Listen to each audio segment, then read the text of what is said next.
Նարի քեզ ցույց տամ, թե ինչպես էինք մենք պատրաստում Շամշադինում հունի թթուն։ Հիմա տրորում ենք, կորիզներից հանենք։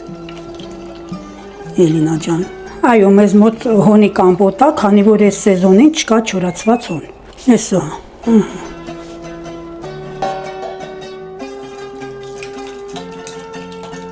Կորիզը իրակի բանից մսից անջատենք։ Էսա եղավ, դե կամպոտինը շուտ ալնեմ է։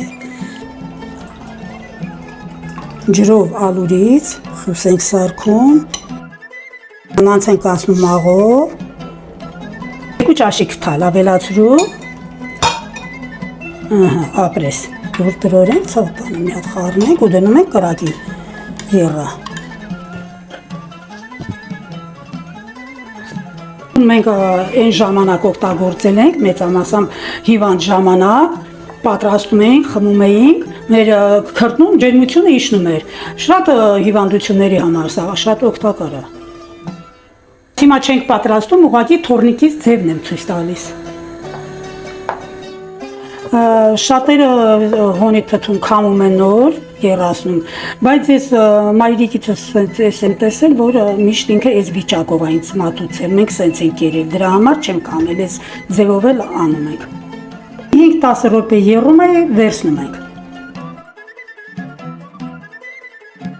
Դե քիչ սիրուն գույն ունի։ Լավ, փորձի համներ տես ավելի լավ։ Տաքազգուշ։ Յուպը։ Համոն է։ Ճավանեցի։ Ուղղակի էսի չգիտեմ ինչ ասեմ, ինչ ասեմ։ Ինչ ասեմ։ Չէ, շատ համով է ստացվել, ինձ կհասկանան միայն իմ հասակակիցները։